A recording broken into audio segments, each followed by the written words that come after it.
kita diminta membuat beberapa soal ya. Ada esai singkat sama mungkin ada soal-soal pendek. Esai singkat tuh misalnya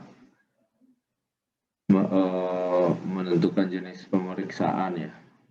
Jenis pemeriksaan, terus ruang lingkup pemeriksaan, kriterianya, sama UP2 itu mungkin jadi satu soal, tapi yang mana ya nggak tahu ya. Terus juga misalnya rahasia jabatan, pembatalan hasil pemeriksaan, terus gugatan terhadap pemeriksaan. Kalau soal-soal singkat begini bobotnya hanya 5% ya.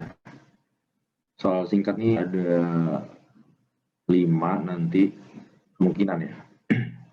Ini juga saya nggak tahu sih final soalnya kayak apa. Tapi kan ini yang buat dosen-dosen ya, jadi memang soalnya gabungan, jadi bukan satu pengajar yang buat ya. Terus juga ada soal esai singkat tentang intinya sih semua ya sebenarnya kalau saya lihat nih. Kegiatan pada saat pelaksanaan pemeriksaan, ya pertemuan pertama, peminjaman dokumen, penolakan pemeriksaan, terus pemeriksaan di tempat wajib pajak, ada soal esai singkat kegiatan pada tahap pelaksanaan pemeriksaan, penyegelan, SPHP, pembahasan akhir, terus juga audit program ya, yang gitu-gitulah fungsinya, pihak yang siapa yang menyusun audit program, tujuannya. Kalau saya lihat hampir semua, tapi mungkin ada penekanannya di situ dari 5 soal itu ya. Nah kalau soal-soal pendeknya mungkin semacam studi soal pendek kasus-kasus seperti yang tahun-tahun lalu lah. Seperti apa? Menghitung omset, memakai arus piutang, terus apa lagi? Ekualisasi, PPN, PPH, terus pendekatan biaya hidup, terus mungkin kekayaan bersih, intinya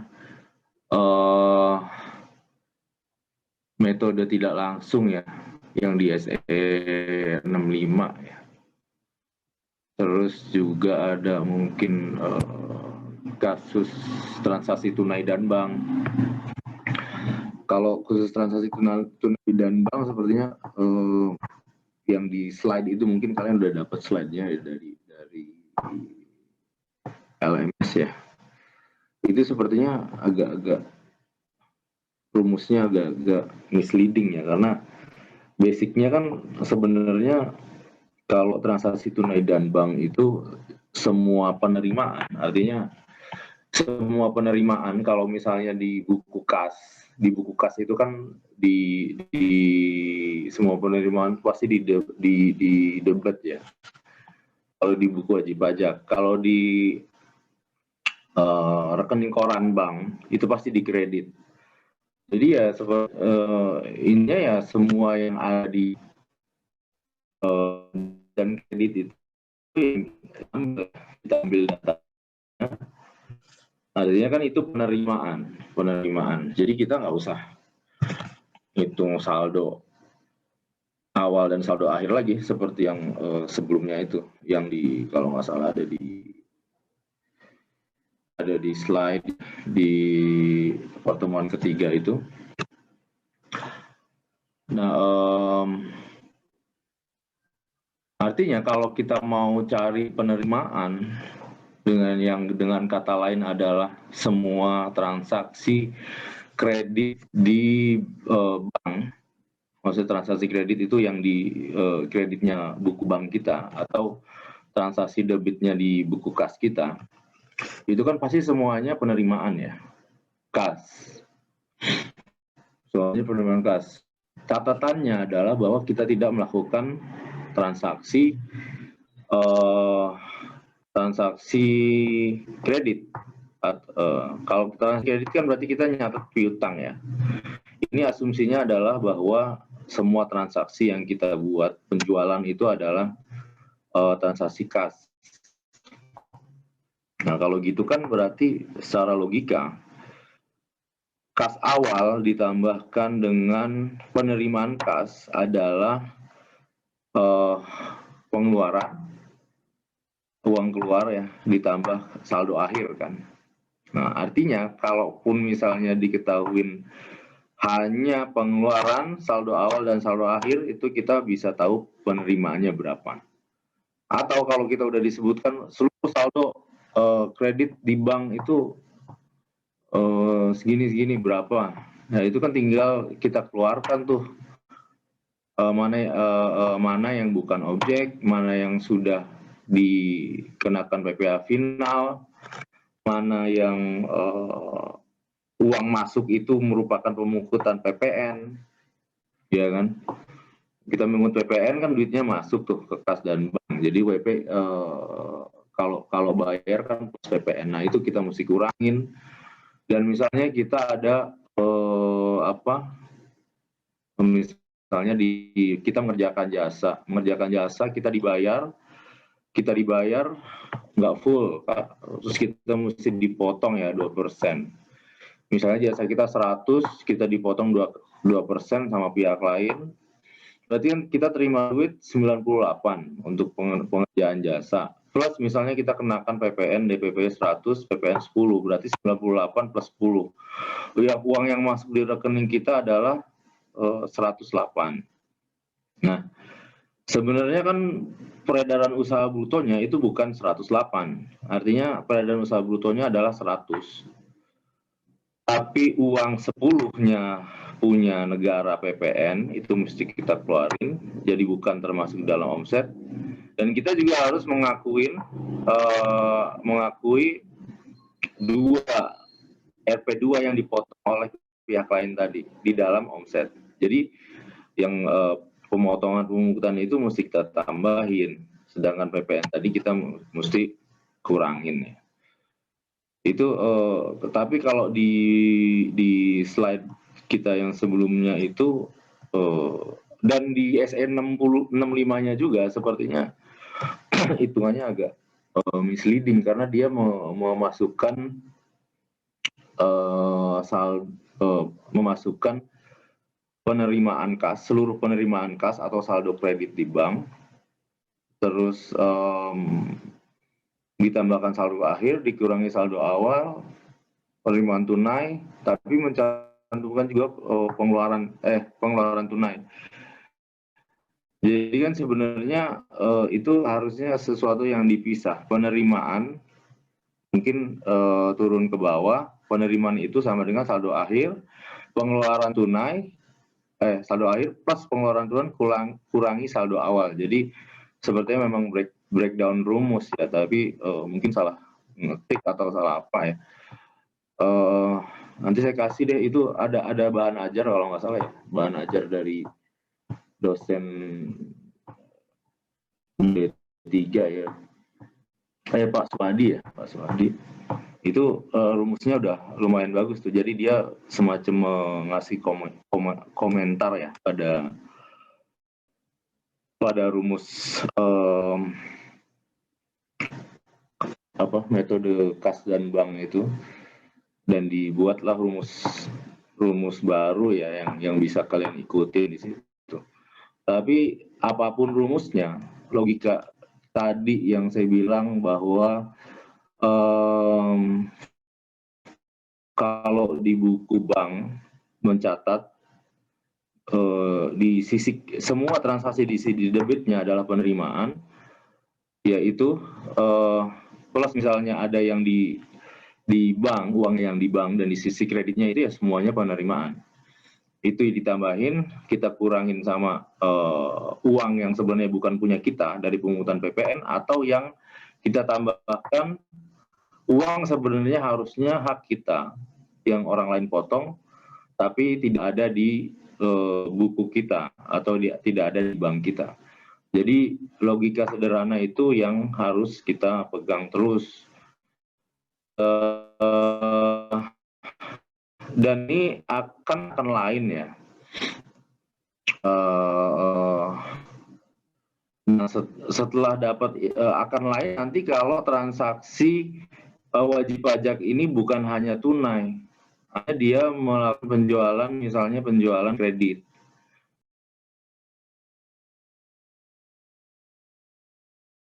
Ada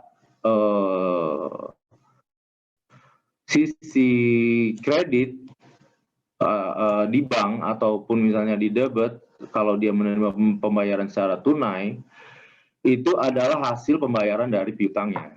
Jadi nanti itu harinya ke pengujian ke arus piutang. Jadi dalam melakukan pengujian berapa seluruh penerimaan tunai di saldo rekening kredit bank atau di saldo debit buku kas wajib pajak. Nah, nanti kan kita bisa pakai logika piutang awal ditambahkan penjualan sama dengan pembayaran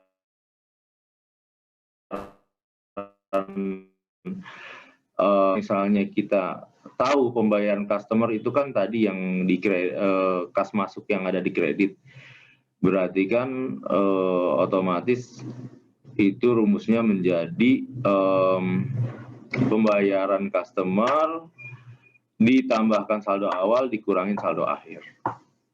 Nah, baru itu ditambahkan ke piutang awal dikurangi piutang akhir. Nah, itu tuh setelah itu sama aja prosesnya kayak kas tunai tadi, penghitungan kas tunai tadi, 3 yang dipotong pihak lain, dan kita harus mengurangi PPN yang kita pungut dari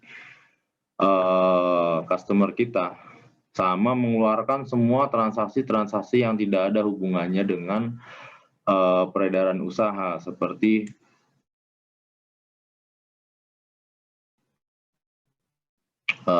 karena bank itu kadang-kadang perusahaan mempunyai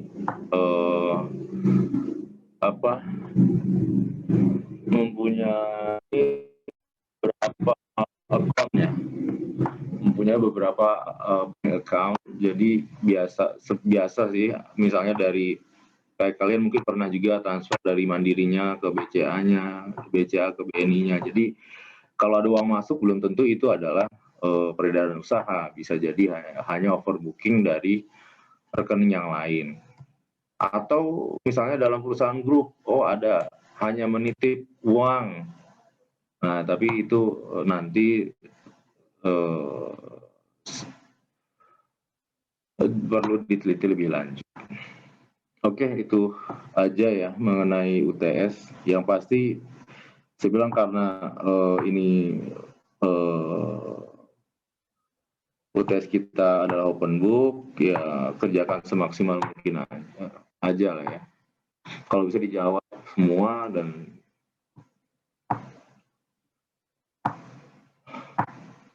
oke, mungkin kita mulai aja ya untuk kuliah kita.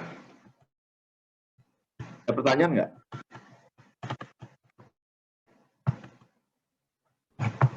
Tanya Pak. Ya. Tadi yang masalah antar rekening tadi Pak, itu berarti nanti misalkan di soal ada itu berarti dikeluarkan dari termasuk penerimaan kas ya Pak? Iya kan bukan uang kita atau tidak masuk di peredaran usaha kita. Oh iya Pak, baik Pak, terima kasih. Kita kurangkan.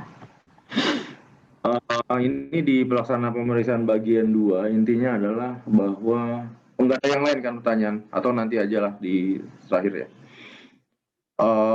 Meneruskan dari bagian sebelumnya, artinya setelah kita menyampaikan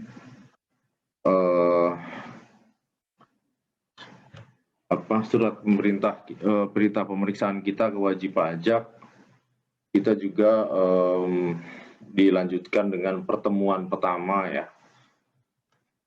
Pertemuan pertama dan juga misalnya pemerintahan dokumen dan segala macam, kita bisa melakukan pemeriksaan di tempat wajib pajak.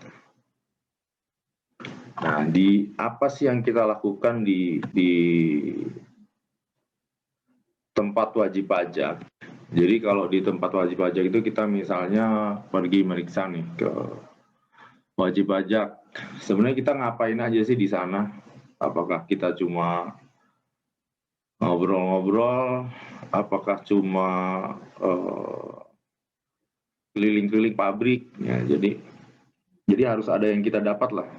Begitu kita pergi ke tempat wajib pajak. Obrolan itu supaya kita bisa jadikan sebagai bukti, kita jadikan bukti yang valid, berita acara pemberian keterangan. Nah,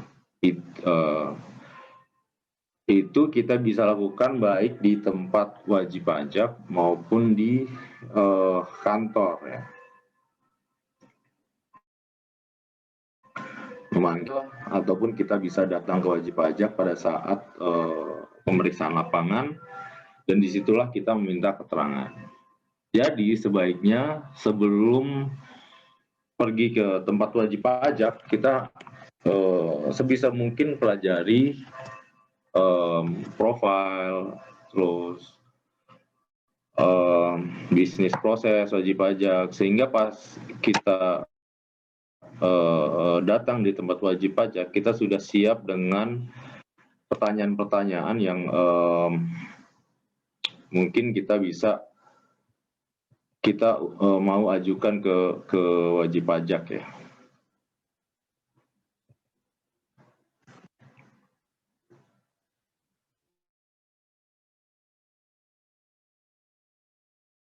Nah,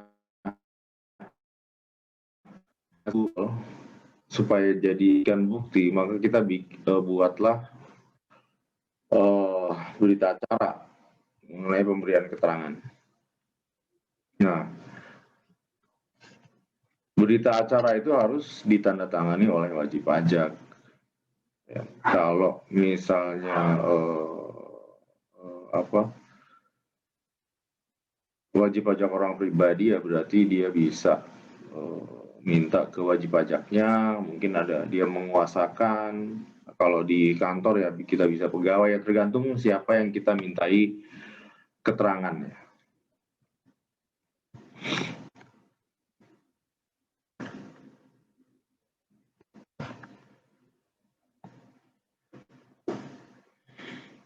Jadi urutannya adalah kalau misalnya di kantor, misalnya pemeriksaan ini sebenarnya pemeriksaan lapangan, tapi kita membutuhkan wajib pajak untuk datang ke kantor, ya kita buat surat. Kita buat surat yang intinya adalah meminta wajib pajak untuk datang ke kantor untuk memberikan keterangan atas misalnya soal ini. Biasanya kita sebutkan lah di dalam lampiran. Sehingga begitu wajib pajak datang, dia sudah siap dengan jawaban ataupun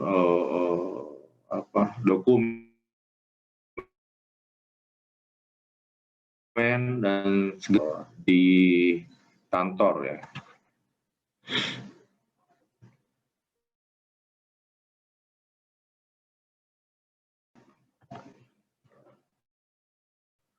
Kalau formatnya sendiri udah diatur, nanti tinggal kalian lihat, nanti juga ada mungkin,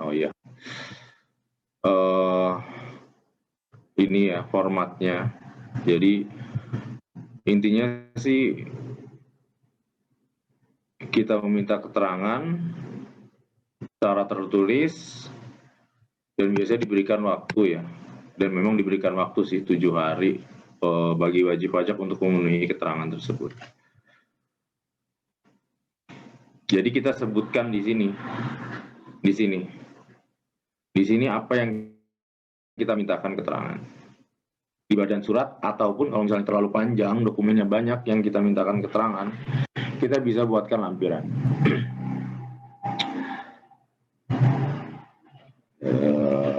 Diminta agar saudara memberikan keterangan bukti yang diperlukan dalam pemeriksaan atau perjanjian pemeriksaan, yaitu sebagaimana terlampir misalnya.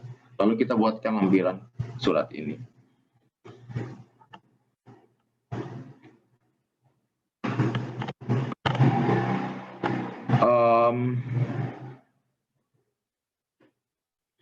Pemeriksaan adalah law enforcement ya. Jadi pada dasarnya pemeriksaan ini sesuatu yang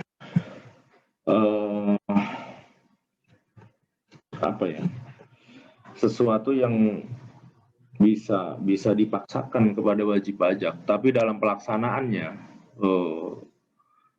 kita tidak bisa serta-merta misalnya kalau di sini kan di ketentuannya 7 hari nggak memberikan respon, itu maka kita bisa ancam pidana dan segala macam. Tapi ya dalam pelaksanaannya nggak mesti seperti ini. Artinya kalau begini akan sangat banyak sekali wajib pajak yang memenuhi penjara ya. Intinya adalah kita lakukan pendekatan, kalaupun misalnya belum mengumpulkan memberikan keterangan dalam waktu-waktu itu, ya kita lakukan pendekatan secara persuasif, sehingga wajib pajak dengan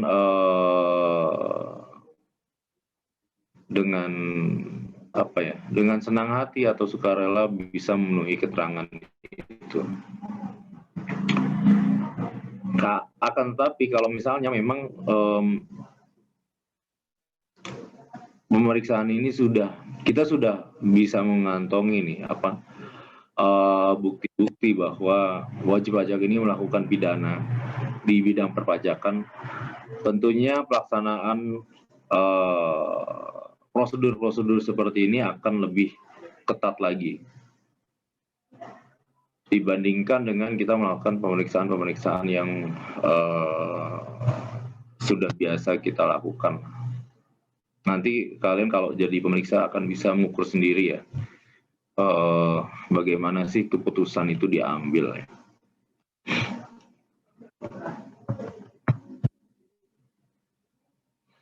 Selain meminta keterangan kepada wajib pajak, kita juga bisa meminta keterangan ke pihak ketiga. Pihak ketiga ini kalau di sini ya bisa ke bank ataupun misalnya pihak ketiga yang melakukan transaksi dengan wajib pajak, atau misalnya ada hubungannya dengan pelaporan wajib pajak, akuntan publik, notaris, akte-akte. Jadi dalam wajib pajak pemeriksaan adalah memeriksa transaksi, ya kan, dan memeriksa saldo. Jadi kalau bank berarti kan kita konfirmasi saldonya, transaksinya. Kalau sekarang udah gampang ya. Jadi di awal-awal pemeriksaan kita udah bisa input langsung nama WP-nya, SP2-nya berapa, nanti kita secara otomatis sistem itu akan mengirimkan permintaan pembukaan rekening, atau kita meminta rekening koran kepada bank. Ini di sistem aja, kita nggak perlu print juga nih, nanti datang sendiri nih jawabannya. Kalau pihak ketiga ya memang kita harus secara manual ya untuk membuat surat permintaan keterangan ini. Misalnya pihak ketiga itu pada intinya adalah yang berhubungan dengan wajib pajak, baik secara administratif maupun secara transaksi. Secara transaksi itu artinya dia kan bisa membeli, dia bisa juga menjual. Kalau membeli berarti kan pihak ketiga yang berhubungan dengan ini adalah supplier. Misalnya bahan-bahan baku, supplier bahan baku, berarti kita bisa misalnya dalam di store ya, kita misalnya menyerahkan pekerjaan membuat komponen-komponen itu kan ke pihak ketiga ya. Jadi sebenarnya kalau kalian lihat misalnya motor, ada ratusan part di situ, mungkin nggak sampai berapa persen ya, 30% itu ya diproduksi sendiri. Jadi selebihnya itu ya supplier yang ngelakuin, spion, jok, apa segala macam itu supplier, spakbor dan lain-lain. Mungkin kalau kitanya mungkin hanya menyediakan mesin dan sebagainya. Jadi itu digabung. Jadi banyak sekali supplier. Kalau kita merasa perlu meminta keterangan kepada supplier, kita bisa buat surat ke supplier untuk meminta keterangan tentang transaksi yang dilakukannya dengan wajib pajak yang sedang kita periksa ya. Atau di lain pihak kita juga menjual sesuatu ya kan. Selain membeli, memproduksi, menjual. Menjual itu berarti kan kita ada customer ya. Wah, jualan apa tuh? Ada customer, berarti kita bisa konfirmasi tuh tentang penjualannya, apa yang dijual, misalnya tentang persyaratan penjualan dan segala macam.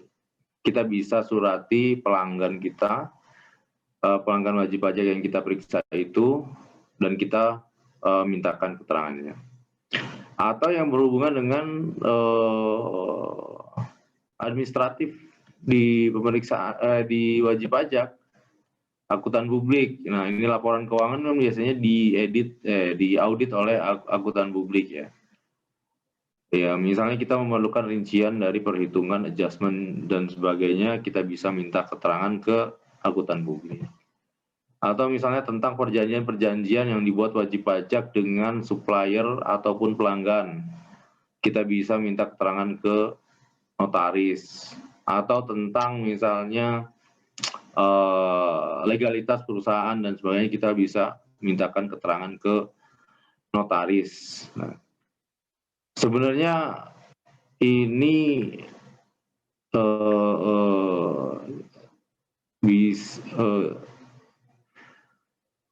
jarang dilakukan ya. Sementara ini sepertinya jarang dilakukan oleh para pemeriksa nih.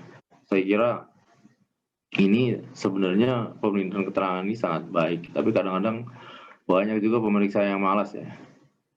Jadi bahkan untuk mengkonfirmasi misalnya jumlah piutang dari pelanggan-pelanggan ini aja kadang banyak yang malas, sehingga pemeriksanya tidak maksimal. Padahal banyak sekali data-data yang kita bisa data-data yang kita bisa dapatkan dengan cara permintaan keterangan kepada pihak ketiga ini, dan kita punya hak untuk melakukan ini gitu loh.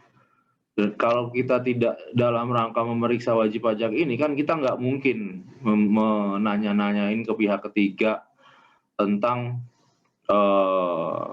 hal-hal itu. Jadi mumpung diberikan kewenangan, ya kalau bisa dilakukan untuk memperkuat atau memaksimalkan pemeriksaan yang sedang kita lakukan.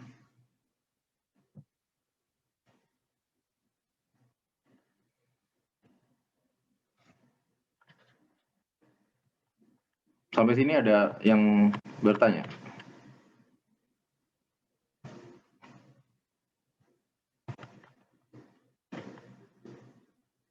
Oke, kalau nggak ada, kita lanjutkan ke bagian selanjutnya ya.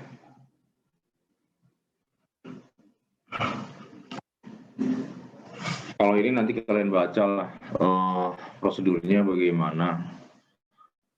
Intinya adalah bahwa audit plan itu kan rencana pemeriksaan. Rencana pemeriksaan ini dibuat sebelum kita turun ke wajib pajak dalam pemeriksaan lapangan. Artinya, kita membuat rencana berdasarkan data-data yang tersedia. Dalam hal ini adalah data-data yang tersedia adalah yang pasti adalah SPT wajib pajak. Yang kedua adalah misalnya profil dari akun representatif wajib pajak, AR wajib pajak itu. Itu juga kalau bikin. Kalau nggak bikin ya berarti nggak ada profilnya. Terus juga paling dari laporan keuangan yang wajib pajak lampirkan di SPT. Ya. Terus juga misalnya dari data terkait, kita kan minta keterangan kemana lagi tuh? Kalau misalnya sebelum audit plan, ini udah dipelajarin. Siapa yang tahu? Kemana lagi kira-kira? Apa aja sih data yang diminta sebelum pembuatan audit plan ya? Mungkin pos-pos terkait, Pak. Kenapa? Nentuin pos-pos yang mau diperiksa. Pos-pos yang mau diperiksa. Iya kan udah ketahuan di laporan keuangan. Maksudnya pada saat di KPP nih mau bikin SP2 itu kemana aja, seksi mana aja kira-kira yang kita bisa mintain data tuh sebelum kita buatkan rencana. Kalau nggak salah ini udah ada deh kemarin. Data tunggakan Ya mungkin. penagihan. Nah iya, seperti itu data tunggakan. Terus apa lagi? Dari PDI apa tuh biasanya? Mungkin ada alat keterangan. Dari Waskon mungkin. Kalau dari Waskon apa? Nah, kalau dari Waskon tuh mungkin ada profil Pak mungkin. Nah iya itu. Nah jadi itu kan rencana hanya berdasarkan data-data itu aja ya, terbatas. Paling banter juga kita bisa dapat hasil pemeriksaan di tahun-tahun sebelumnya ya, dari pemeriksa-pemeriksa yang sudah melakukan pemeriksaan. Itu juga kalau laporannya lengkap, seperti yang diharapkan. Kita bisa pelajari, tapi apapun datanya, itu kan nanti kita harus bikin namanya rencana pemeriksaan itu. Nah, rencana pemeriksaan itu, kalau nanti setelah kita turun ke wajib pajak, ternyata ada yang kurang nih, kita melakukan penyesuaian. Kita bisa melakukan penyesuaian rencana pemeriksaan. Nah, dibuatlah perubahan rencananya. Itu ya. Atau, ini dibuat dengan persetujuan dari kepala kantor juga.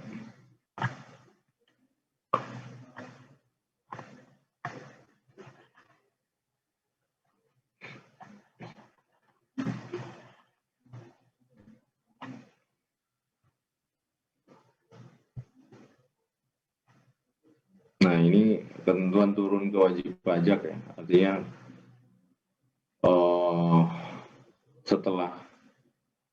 setelah wajib pajak kita bertemu dengan wajib pajak ke tempat wajib pajak, kondisinya berbeda, ya berarti kita harus rubahlah sedikit-sedikit audit plan-nya sesuai dengan keadaan yang sebenarnya di tempat wajib pajak.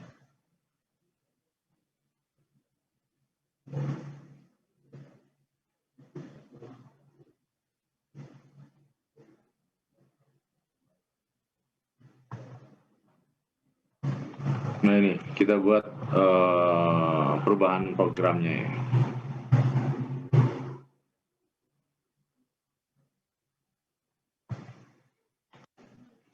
Jadi misalnya di awal-awal kita hanya mencantumkan beberapa pos yang akan diperiksa, ternyata setelah kita turun kita menemukan bahwa ada pos lain nih yang mestinya kita perhatikan benar-benar. Iya, kita bisa tambahkan lah di sini.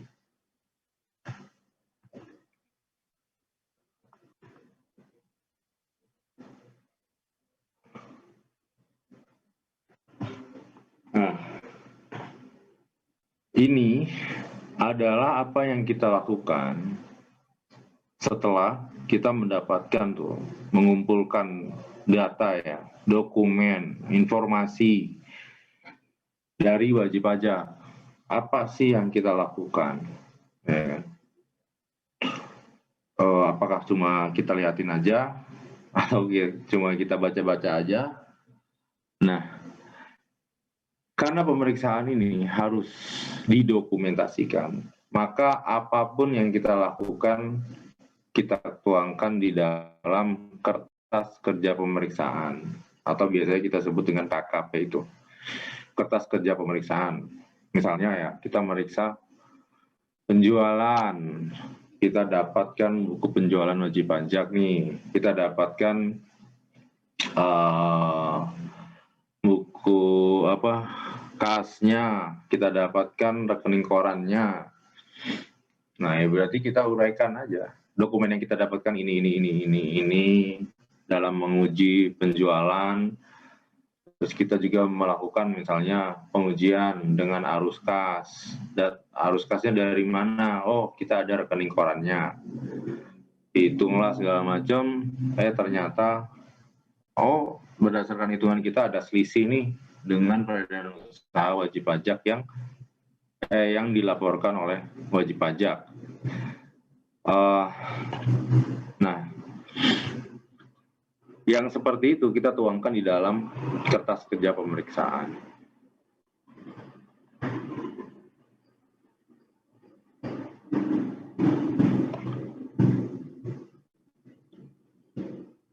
Apa yang kita tuangkan itu harus sesuai dengan audit plan.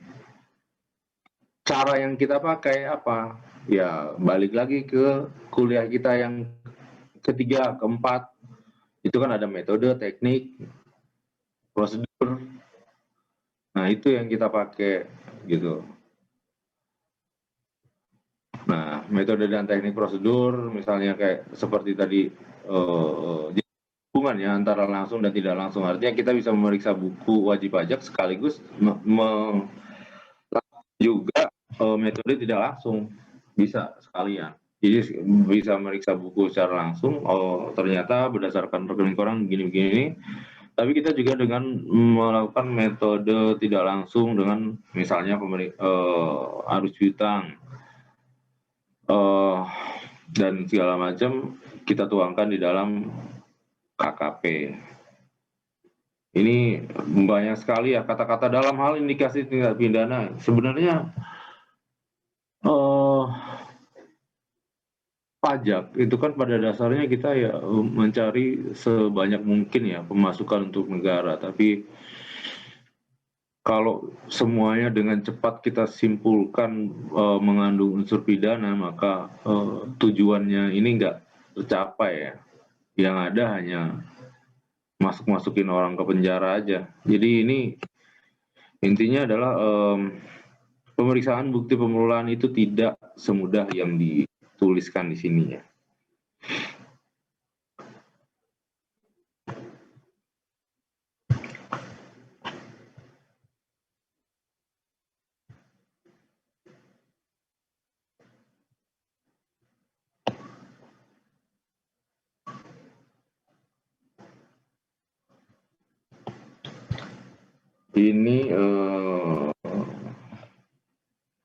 Ini sih sama ya dengan yang tadi yang saya terangkan ya.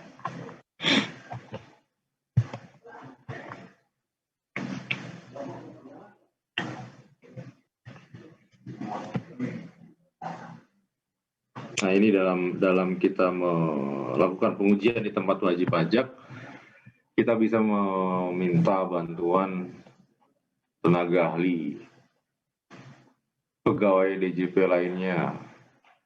Ya, pegawai DJP lainnya itu berarti yang ada kita bisa kita yang mungkin ada manfaatnya di pemeriksaan ya, bukan hanya ikut-ikutan aja ya. Terus juga tenaga ahli atau misalnya pendamping ya. Kalau di kantor pusat itu ada biasanya ada reviewer kita ya, reviewer dari pekerjaan kita itu ikut untuk mengecek prosedur dan segala macam udah dilakukan, apakah sudah dilaksanakan dengan tepat. Jadi mereka ikut juga tuh ke lapangan.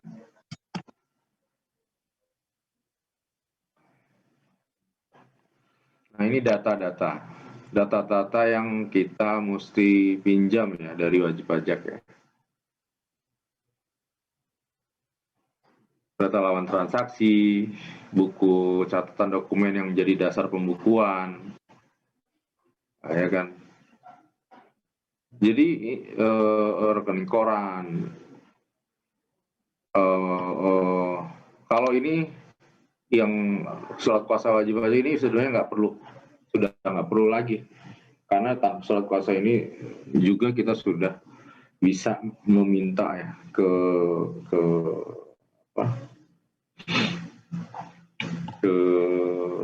BI untuk membuka rekening dari wajib pajak.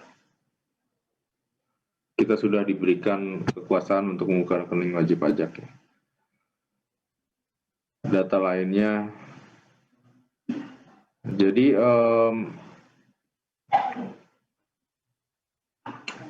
data-data ini pada saat kita kunjungan sebisa mungkin kita sudah pinjam langsung. Jadi kita nggak nunggu lagi wajib pajak, Pak nanti saja Pak di kantor. Ya sebenarnya ini kan data-data udah ada di situ, tinggal kita ambil aja.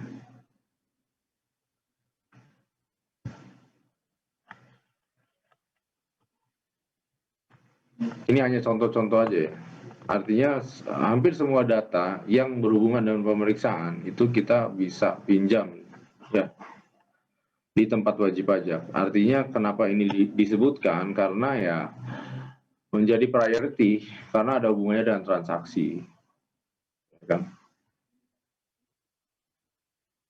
Dan pencatatan.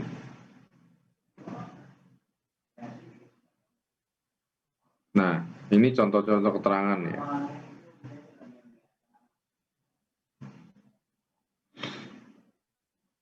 Keterangan lisan, keterangan bentuknya semuanya tertulis ya. Artinya baik keterangan secara tertulis, yang artinya wajib pajak itu menjawab permintaan keterangan itu dengan cara menulis, ataupun keterangan lisan, yang artinya wajib pajak itu kita punya pertanyaan, wajib pajak menjawabnya secara lisan, itu harus dituangkan dalam tulisan juga semuanya, berita acara pemberian keterangan. Hanya pemberian keterangan oleh wajib pajak sendiri itu yang berbeda ya, tertulis dan lisan. Jadi lisan pun ini harus dituangkan di dalam tulisan. Jadi pada saat kita punya pertanyaan, ya biasanya kita list dulu pertanyaannya pada saat wawancara dengan wajib pajak. Nah, apa yang wajib pajak ucapkan, itu kita langsung ketik dan segala macam. Begitu selesai, kita perlihatkan kepada wajib pajak apakah sudah sesuai dan segala macam, baru tanda tangan dan sebagainya.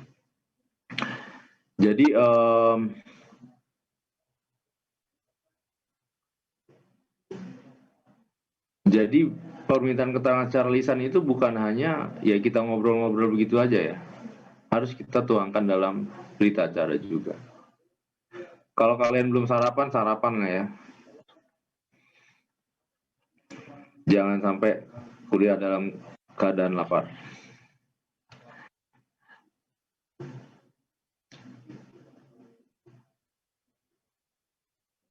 Ini masih ada hubungannya dengan pemeriksaan lapangan, inspeksi ya. Artinya salah satu hal yang bisa kita lakukan di tempat wajib pajak ketika kunjungan adalah inspeksi secara fisik. Yang mungkin dilakukan inspeksi secara fisik adalah pasti aset-aset yang berwujud. Kalau aset-aset yang tidak berwujud ya bingung juga kita eksistensi secara fisiknya. Paling kita ngecek surat-suratnya ya kan. Mesin, terus misalnya persediaan. Nah, ini bisa kita cek, ya kan?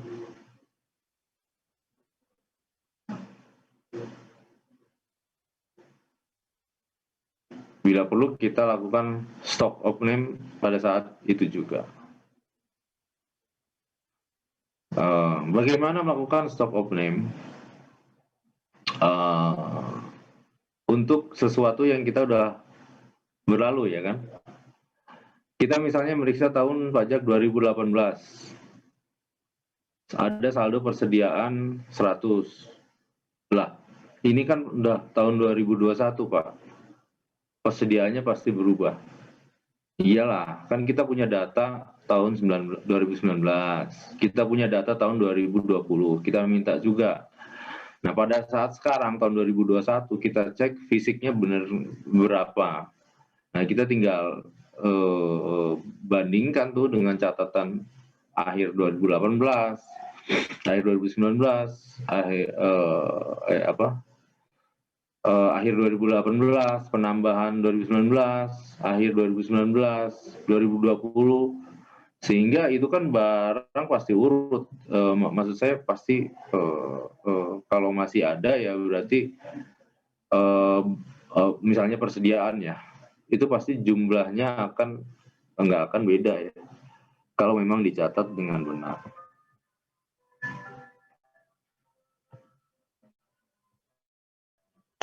Misalnya aktiva yang sudah nggak ada, ya berarti kita minta bukti lah. Kalaupun dihancurkan ya kita minta bukti penghancurannya. Kalau misalnya dijual ya kita minta bukti penjualannya. Jadi intinya apapun yang diucapkan oleh wajib pajak kita harus minta buktinya. Jadi karena pemeriksaan ini apapun kita tuangkan harus berdasarkan bukti.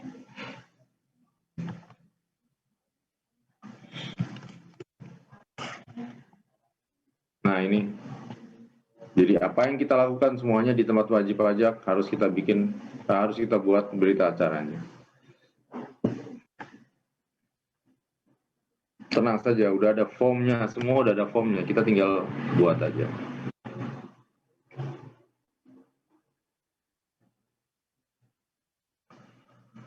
Ini sih cerita tentang persegelan ya, kalau WP tidak kooperatif.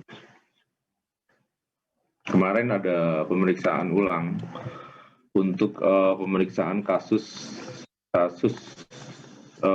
yang sedang ditangani.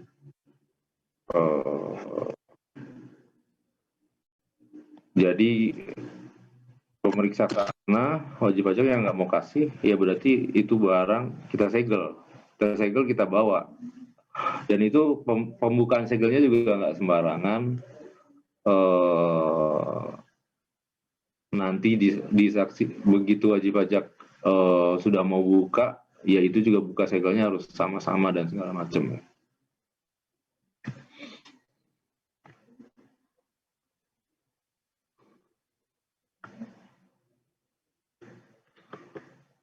Di dalam, saya lupa ininya, SE-nya ya. SE nomor berapa ya? Data elektronik ini ya. Oh, nggak ada di sini.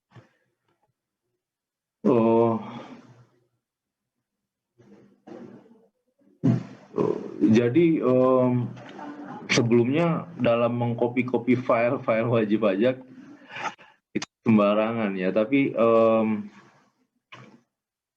sebenarnya udah ada SE-nya. Jadi dalam mengcopy data elektronik dari wajib pajak ini kita nggak bisa asal-asal juga. Tapi yang mandatory atau yang wajib untuk melakukan prosedur di SE ini untuk sementara sih masih KPP wajib pajak besar ya dan khusus. Jadi kalau yang lain sih belum. Jadi kita nggak bisa langsung paste dari harddisk wajib pajak paste ke harddisk kita. Sebenarnya prosedurnya nggak begitu. Tapi kita ada prosedur untuk memperoleh data elektronik, yaitu dengan melakukan imaging dan hashing. File image itu. Ini tata caranya sangat rinci ya di essay itu diterangkan. Ada kuesioner, ada sampai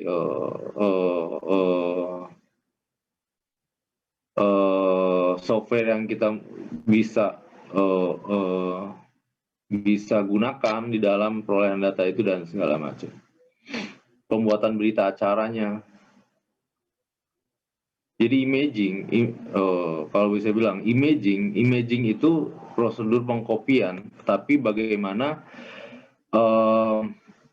data yang ada data wajib pajak yang kita pindahkan ke dalam misalnya hard disk kita itu sama persis keadaannya seperti file yang ada di dalam wajib pajak itu. Kenapa dilakukan itu dengan cara imaging? Karena begitu kita mengcopy dan mempaste secara biasa, maka detail dari file itu otomatis sudah berubah, ya kan? Jadi kalian kalau misalnya copy paste gitu pasti ada berubah kan? Pasti modify-nya berubah segala macam. Nah, jangankan itu ya. Nah, itu kan dalam kopian. Nah, setelah itu kita melakukan namanya hashing file. Jadi file itu punya identitas yang spesifik. Artinya kalau kita misalnya file Word itu kalau kita copy atau kita lihat hash-nya, maka itu misalnya hash itu ada semacam huruf dan angka yang spesifik sebagai identity dari file itu. Misalnya kita buka Word, kita buka surat, dan kita misalnya ketikkan satu spasi saja di dalam Word itu, atau misalnya kita hilangkan satu huruf di dalam Word itu, kita save, dan kita ambil lagi hash-nya ya, dan kita lakukan hashing lagi, itu pasti berbeda ya. Jadi file yang udah dimodifikasi, file yang udah di copy segala macam itu merupakan file identitas hash-nya pasti berbeda juga. Makanya prosedur ini, perolehan data elektronik itu dilakukan supaya data elektronik yang kita peroleh dari wajib pajak itu benar-benar seperti data elektronik kondisinya seperti pada saat kita mengambil di wajib pajak as it is, jadi nggak ada tambahan, nggak ada pengurangan. Nah, identitasnya hash-nya itu dicatat sehingga pada saat dikembalikan juga hash-nya harus sama dengan pada saat kita meminjam. Jadi seperti kita meminjam barang, kita balikin barang itu jangan sampai ada yang rusak atau berkurang lah. Nah, itu sih tujuannya ya. Karena kan data elektronik ini sangat gampang dimanipulasi ya.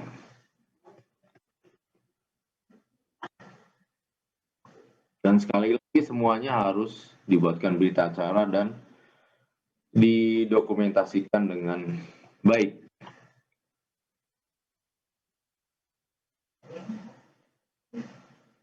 Nah ini dia.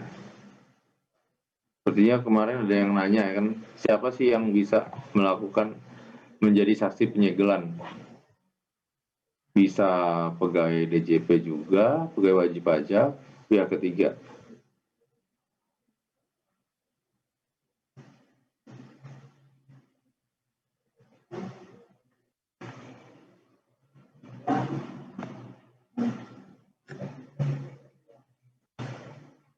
Ini sepertinya banyak duplikasi ya di PowerPoint ini.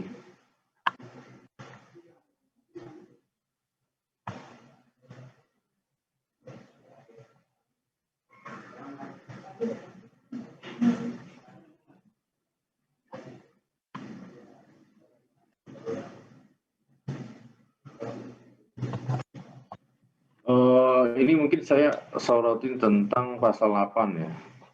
Pasal 8 ayat 4.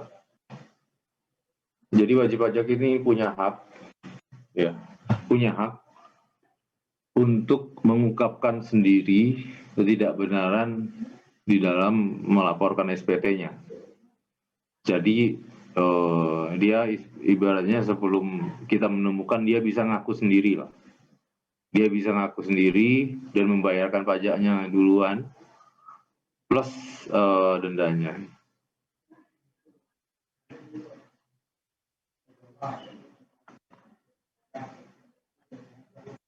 Artinya apa ya? Pengungkapan ketidakbenaran.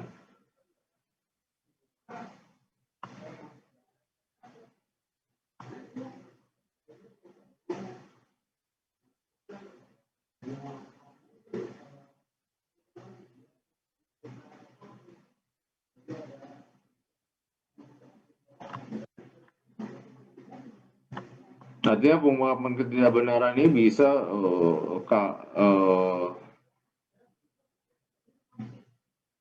bisa memungkinkan untuk wajib pajak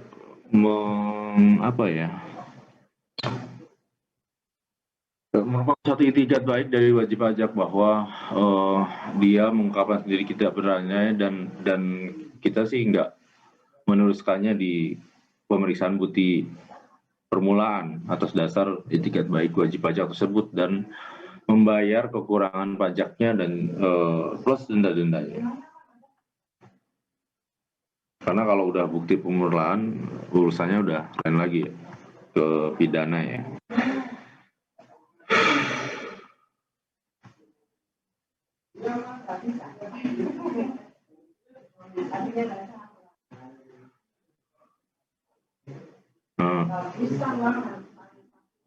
Ada itu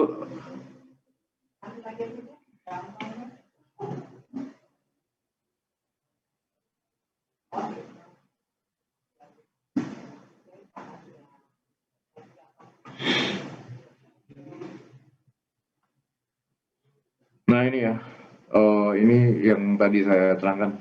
Ini slide-nya kok selalu telat. Tapi ini lebih rinci ya. Jadi intinya adalah kalau wajib pajak memanfaatkan pasal 8 ayat 4 ini, ya kita selesaikan dengan cara yang seharusnya. Kita membuat LHP, membuat SKP, dan bisa dikurangi dengan SSP yang telah dibayarkan dengan oleh wajib pajak ya. Kalau tidak ya kita bisa usulkan pemeriksaan bukti permulaan.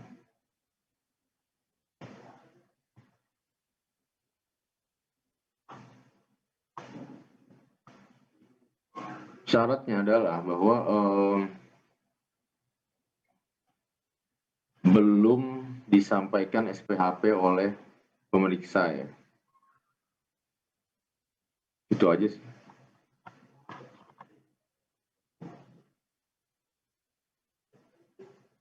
Sama ya harus dengan kesadaran sendiri, namanya juga pengungkapan ketidakbenaran yang mengungkapkan wajib pajak sendiri dengan tertulis ya.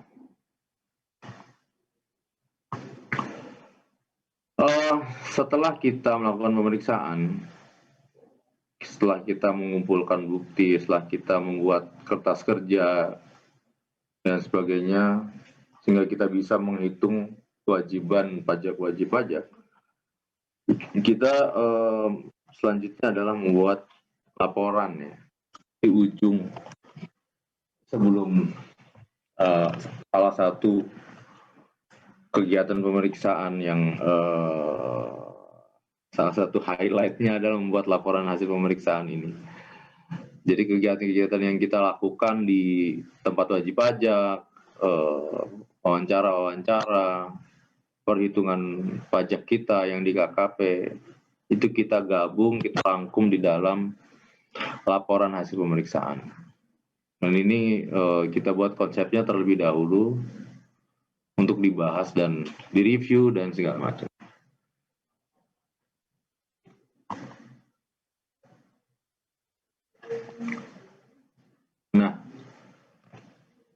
setelah kita melakukan laporan, membuat laporan, tentunya atau mungkin sebelum membuat laporan, kita sudah misalnya menemukan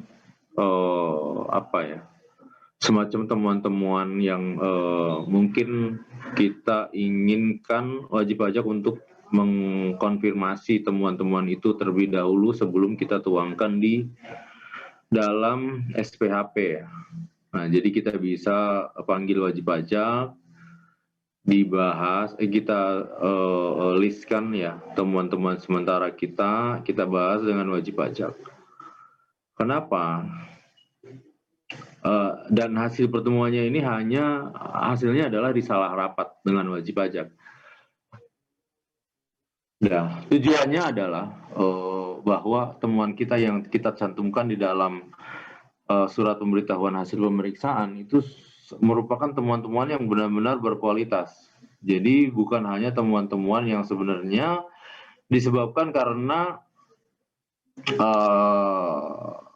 komunikasi yang kurang dengan wajib pajak, karena misalnya kekurangan data, kekurangan informasi. Temuan-temuan yang seperti itu sebenarnya bisa diselesaikan sebelum kita memberikan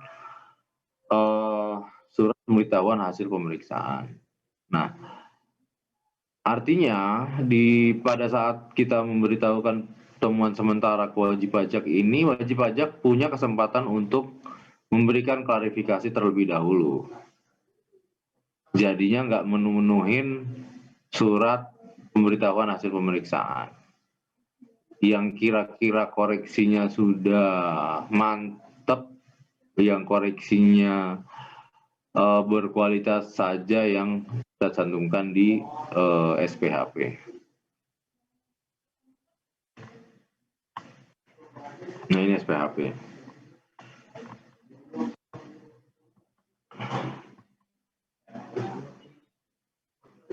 SPHP ini udah ada formatnya sendiri ya. SPHP ini intinya adalah apa sih pos-pos yang tidak sesuai ya. Kita temukan tidak sesuai antara kenyataan di dalam pemeriksaan dengan apa yang dilaporkan wajib pajak di dalam SPT. Kalau ada perbedaan ya macam kita cantumkan di dalam SPHP ini. SPHP ini bukan final, artinya wajib pajak nanti diberikan kesempatan untuk melakukan pembahasan akhir juga. Dan selama kita belum mengirim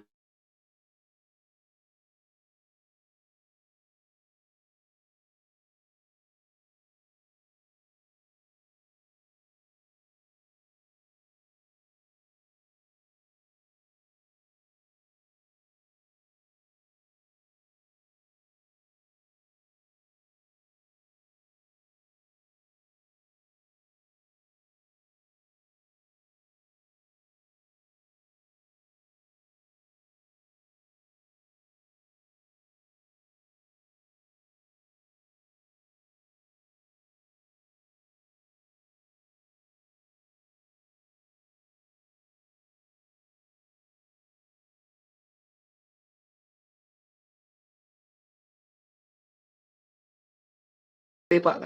Slide 36 Pak kayaknya. 36. Oh, iya.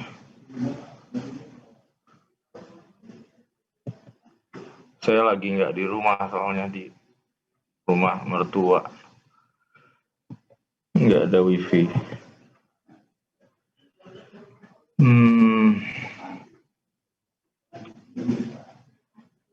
Bentar.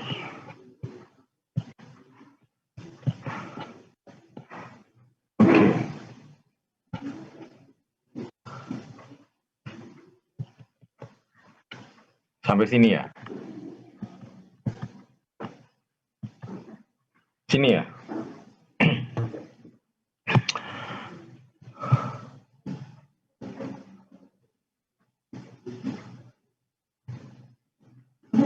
Kita lanjut ya. Ini flow SPHP ini sebenarnya sangat mudah ya.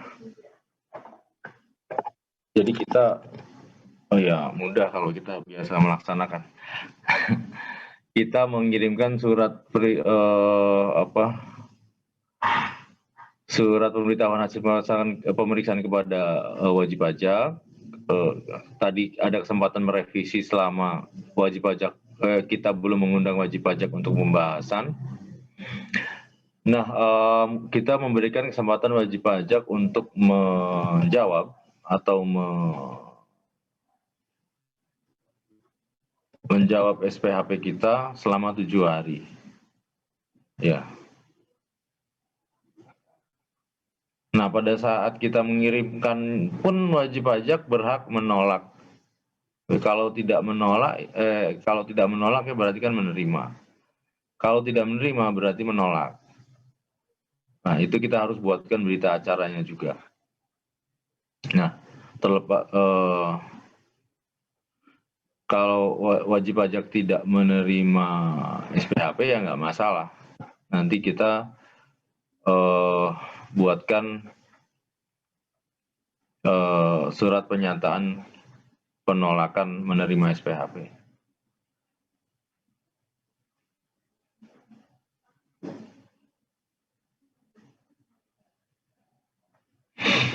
Nah, tapi sejauh yang pengalaman saya sih belum ada ya WP yang menolak SPHP.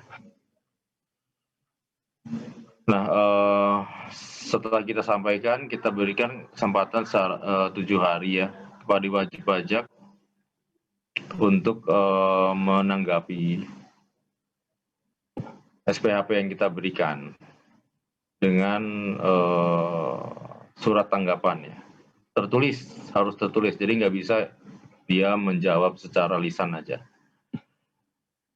Sebelum waktu 7 hari tersebut habis, wajib pajak punya kesempatan untuk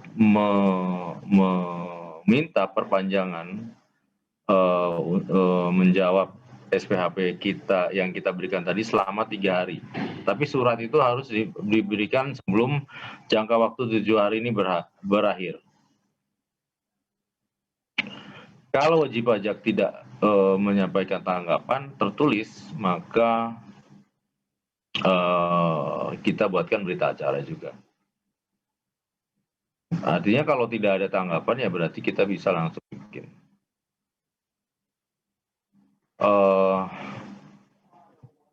Saya lupa ya, apakah kita harus di sini juga nggak ada ya.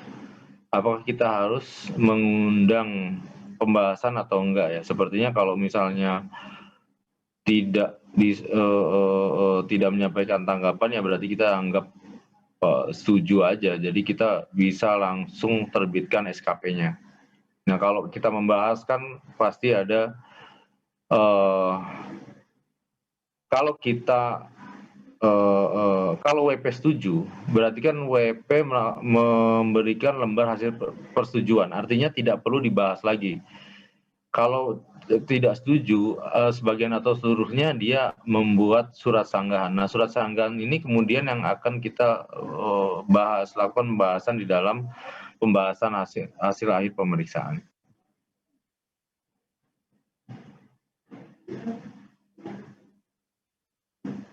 Nah, ini sih data konkret ya. Data konkret ini pemeriksaan kantor biasanya. Jadi SPHP-nya itu disampaikan bersamaan dengan pembahasan. Jadi undangan pembahasan. Jadi SPHP plus undangan pembahasan. Jadi begitu WP datang ya kita serahkan SPHP-nya plus undangan pembahasannya.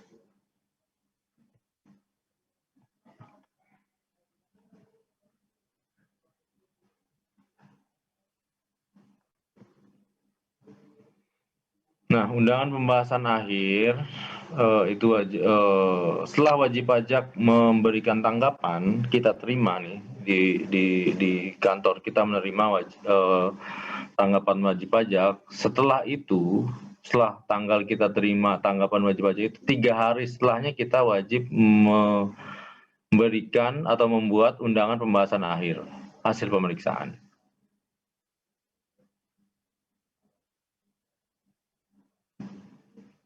Kalau misalnya wajib pajak tidak melakukan tanggapan tertulis tapi waktunya sudah habis, ya kita buat pembahasan akhir juga berarti ya, kalau berdasarkan slide ini ya. Kalau memasukkan tanggapan tertulis, berarti 3 hari setelah tanggapan tertulis itu kita terima, kita wajib membuat surat undangan. Tapi kalau wajib pajak itu tidak membuat tanggapan, ya kita tunggu akhir dari batas waktu tanggapan dari wajib pajak.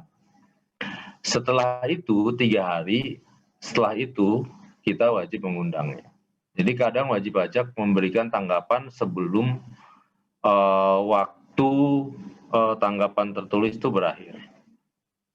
Jadi tidak menunggu lama sampai waktu tanggapannya itu habis, kita harus 3 hari setelah wajib pajak menanggapi.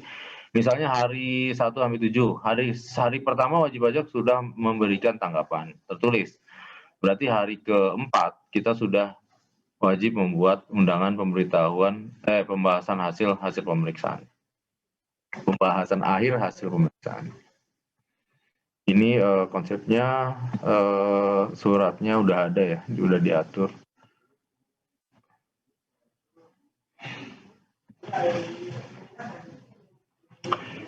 Ini ceritanya adalah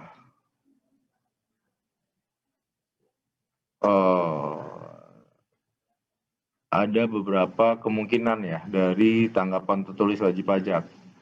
Jadi pertama itu bisa jadi dia setuju terhadap poin-poin yang kita masukkan dalam SPHP kita. Nah, kalau setuju ya kita tetap undang pembahasan akhir wajib pajak. Nah, kalau wajib pajak hadir ya berarti kita membuat risalah pembahasan. Risalah pembahasan ini semacam apa ya?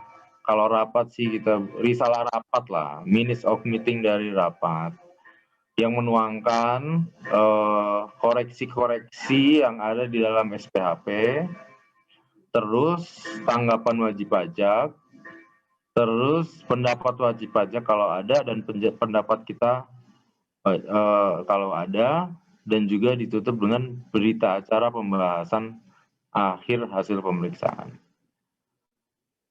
Nah, kalau WP tidak hadir, ya, kalau WP tidak hadir ya sama dengan yang tadi, dibuatkan juga risalah, dibuatkan berita acara, tapi dibuatkan berita acara ketidakhadiran. Toh WP sudah setuju nih kan. Nah, WP sudah setuju nih. Jadi kalau WP nggak setuju, sebenarnya diundang pembahasan akhir nggak datang pun tidak masalah. Karena dengan kita buat berita acara ketidakhadiran ini, pembahasan akhir itu dianggap sudah dilakukan. Kenapa sih pembahasan akhir ini penting? Karena ya seperti kita ketahui ya, kalau tidak kita catat ya, SKP kita catat kalau kita tidak memberikan kesempatan kepada wajib pajak untuk melakukan pembahasan akhir. Jadi bisa juga wajib pajak setelah kita berikan surat pemberitahuan hasil pemeriksaan ternyata hanya setuju sebagian dan tidak setuju sebagian.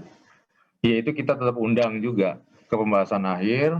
Nah, kalau hadir sama seperti tadi kita buat risalah, dan kalau masih misalnya WP-nya ngotot tetap berbeda pendapat, artinya bukan setuju atau tidak setuju dari pajak yang kita tetapkan, tapi berbeda pendapat misalnya dalam penentuan dasar hukum dan sebagainya, dia bisa mengajukan pembahasan dengan tim quality assurance. Tim quality assurance ini adalah tim khusus yang dibentuk untuk menguji hasil perbedaan pendapat wajib pajak dengan para pemeriksa. Ini dibentuk di KPP ya biasanya.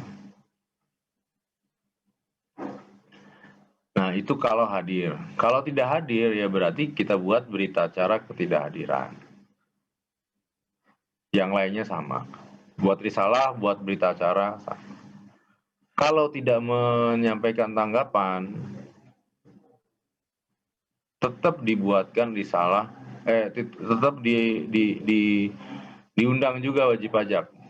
Kalau hadir, ya kita buat risalah. Kalau misalnya tetap ada perbedaan pendapat, karena di dalam risalah pembahasan itu ada kalimat yang berbunyi wajib pajak mengajukan atau tidak mengajukan pembahasan dengan tim quality assurance. Ini makanya perlu diperkirakan ya jangka waktu penyelesaian pemeriksaan ini. Jangan sampai kelewat waktu, khususnya pemeriksaan yang lebih bayar. Karena setelah SPHP itu masih ada jangka waktu pembahasan ya. Ini bisa maksimum 2 bulan ya. Artinya bukan hanya terbatas pada 7 hari tanggapan SPHP, 3 hari perpanjangan tanggapan SPHP, 3 hari undangan, tapi nggak terbatas pada waktu-waktu itu aja. Tapi karena pembahasan ini bisa berkali-kali ya. Nah, jangka waktunya itu 2 bulan itu. Jadi kalau setelah 2 bulan ya harus cepat-cepat harus dibuatkan laporannya dan diterbitkan SKP-nya. Yang tadi kalau tidak menyampaikan tanggapan WP tidak hadir ya sama ya seperti kalau setuju juga kita buatkan risalah juga, buatkan BA juga, dan juga mungkin BA dan juga kita buatkan berita acara ketidakhadiran wajib pajak dalam pembahasan. Jadi setelah pembahasan akhir wajib pajak mungkin pulang tidak kita menyiapkan risalah dan segala macam, kita undang lagi wajib pajak untuk menandatangani. Jadi prosedurnya agak gimana ya? Tapi kalau WP sekiranya mau menandatangani pada saat pembahasan ya tidak perlu kita undang lagi sih sebenarnya.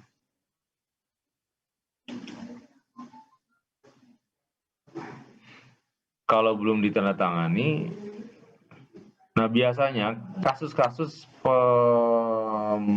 penandatangan berita acara pembahasan akhir ini adanya pada wajib pajak yang mengajukan pembahasan dengan tim quality assurance. Jadi setelah dibahas dengan tim quality assurance, dituangkan berita acara pembahasan akhir, dibuat risalah dengan tim quality assurance, wajib pajak kita panggil lagi untuk menandatangani berita acara dan risalah-risalah itu. Dalam 3 hari itu harus kita harus mengirimkan ya. Dan wajib pajak harus menghadiri panggilan yang kita kirimkan dalam waktu 3 hari. Kalau WP bersedia menandatangani, ya berarti menandatangani. Kalau menolak, ya kita bikin berita acara penolakan. Kan bisa 2, antara WP tidak hadir ataupun hadir, menolak dan mau menandatangani. Semuanya kita buatkan berita acara.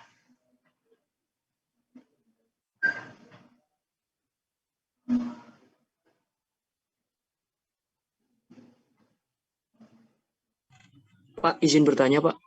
Ya. Terkait dengan pembahasan dengan tim quality assurance, Pak. Nah, Ya. kan sebelumnya itu kan awalnya itu kan kita mengundang WP dulu, Pak. Di pembahasan akhir. Setelah itu WP datang.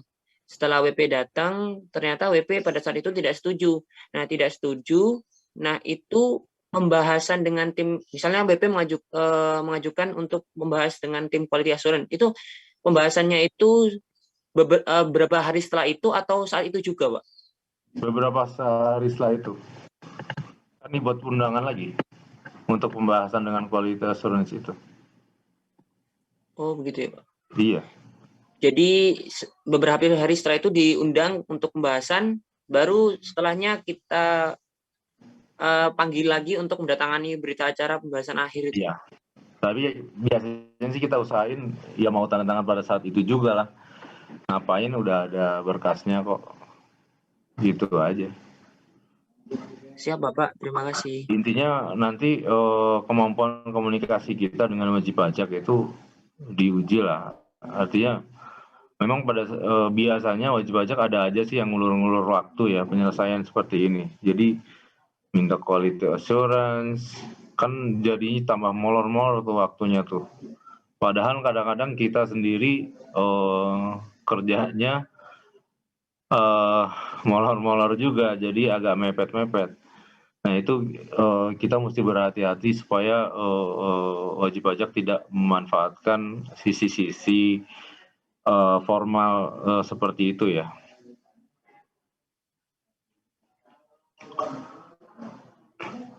Gimana? Udah jelas? Jadi setelah pembahasan, wajib pajak kan belum tanda tangan tuh, dia ngajuin quality assurance, diri salah, pembahasan dia tanda tangan. Tapi berita acara pembahasan akhir kan dia belum mau tanda tangan, karena belum ada pembahasan dengan quality assurance. Jadi intinya risalah pembahasan itu ada poin bahwa saya mengajukan quality assurance Pak.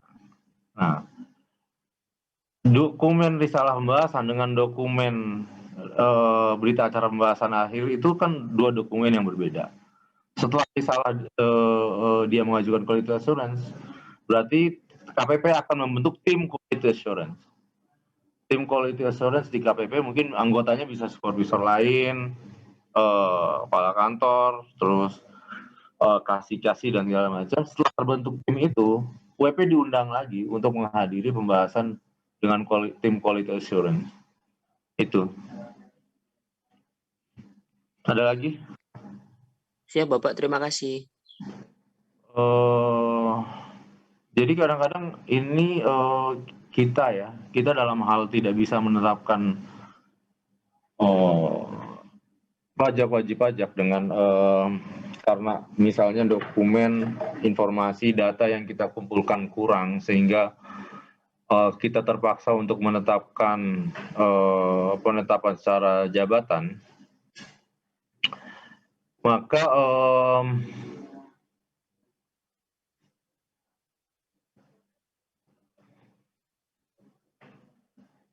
di pembahasan akhir itu wajib pajak kan bisa menyanggah ya, atau bisa. Nah, ini hanya beberapa poin saja, yaitu pada perhitungan peredaran usaha dan juga kredit pajaknya aja. Selain itu karena memang buku catatan dokumennya nggak ada ya, kita nggak bisa pertimbangkan gitu.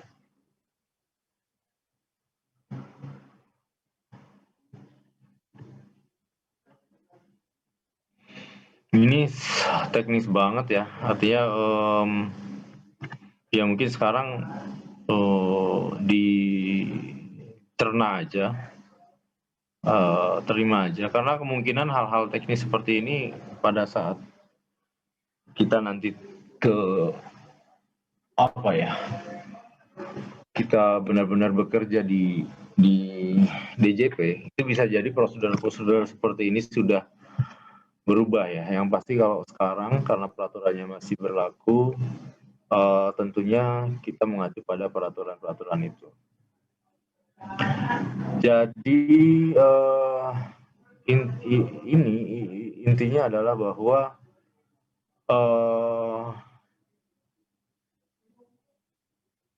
laporan hasil pemeriksaan itu harus dilengkapi dengan hal-hal seperti ini. Jadi kita kan buat laporan hasil pemeriksaan, itu udah ada formatnya, tapi ada dokumen-dokumen lain yang harus kita lampirkan di dalam laporan hasil pemeriksaan itu tadi, dan dianggap sebagai dokumen yang tidak terpisahkan dari LHP, seperti misalnya risalah pembahasan tadi ya. pada saat kita undang wajib pajak untuk membahas, kita membuat risalah pembahasan wajib pajak, misalnya mengajukan pembahasan dengan tim quality assurance, ya berarti dibuat risalahnya juga. Dan berita acara pembahasan hasil pemeriksaan itu harus dilampirkan dalam LHP ya.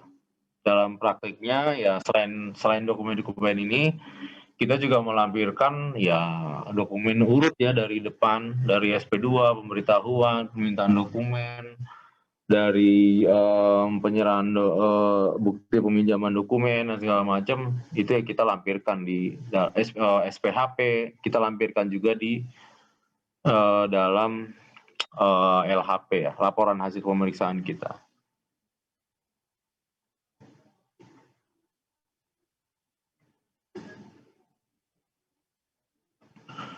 Jadi di dalam SKP itu ada kolom yang namanya yang disetujui wajib pajak. Jadi selain ketetapan kita, juga ada kolom pajak yang disetujui wajib pajak. Dalam hal wajib pajak datang, ya berarti kan kita tahu dan melakukan pembahasan, berarti kita tahu tuh apa yang tidak setujui, dan wajib pajak juga kan tanda tangan. Tapi dalam hal wajib pajak itu tidak datang, ya berarti apa yang tercantum di dalam tanggapan SPHP yang disampaikan wajib pajak itu ya ketuangkan.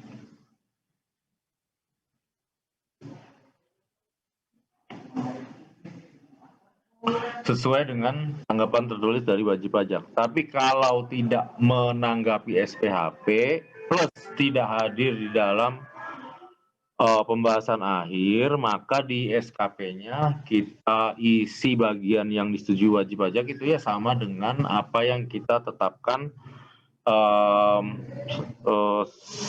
menurut pendapat dari Fiskes ya.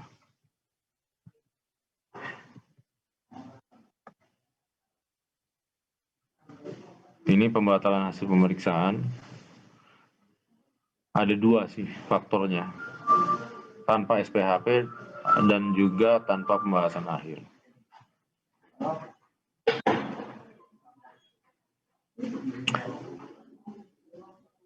Setelah ketetapannya pemeriksaannya dilanjutkan.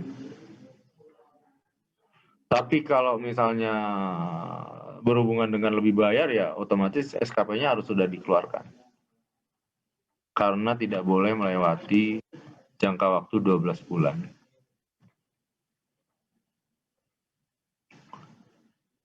Nah, ini setelah kita melakukan pemeriksaan, kita harus kembalikan lagi tuh semua dokumen, data, informasi yang kita pinjam dari wajib pajak ya. Maksimal 7 hari kerja kita harus sudah balikin tuh.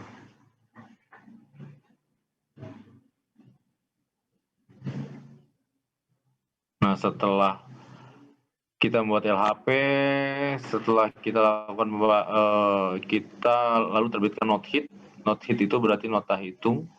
Berarti menghitung berapa sih pajak dari wajib pajak dan menerbitkan SKP-nya ya.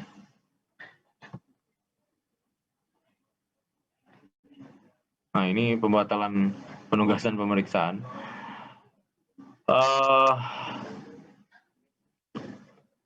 Ini sih ada beberapa kemungkinan ya. Yang pertama, salah administrasi. Misalnya ternyata nama wajib pajaknya salah, NPWP-nya salah. Itu kita bisa lakukan pembatalan dulu ya. Terus misalnya wajib pajak merubah SPT-nya ya. Ini kalau pemberitahuan SP2 kita belum sampaikan ke wajib pajak.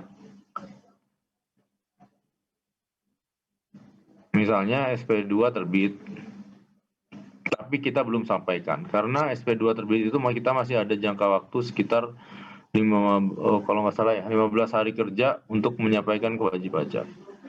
Di dalam jangka waktu ini, apabila kita belum memberikan surat pemberitahuan ke wajib pajak dan wajib pajak memasukkan SPT misalnya LB jadi tidak LB atau jadi kurang bayar, maka kita tidak dilakukan pembatalan ya atas pemeriksaan itu. Namun kalau selain itu ya kita tetap lakukan pemeriksaan.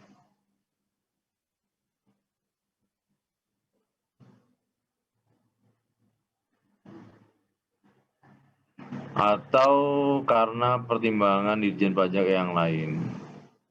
Sepanjang SKP belum diterbitkan. Nah, pertimbangannya yang lainnya ini nggak jelas nih.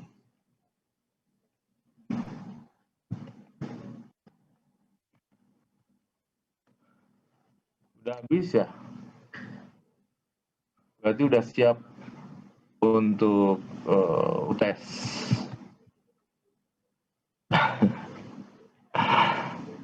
Ini ada yang berkurang? Tadi udah keluar ya? Saya belum screenshot loh.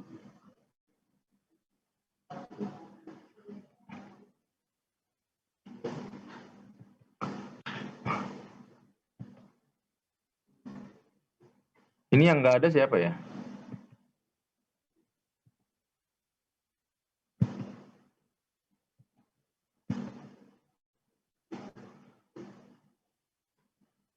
Mas Malikul, yang nggak ada siapa? Baik Pak, masih saya cek Pak.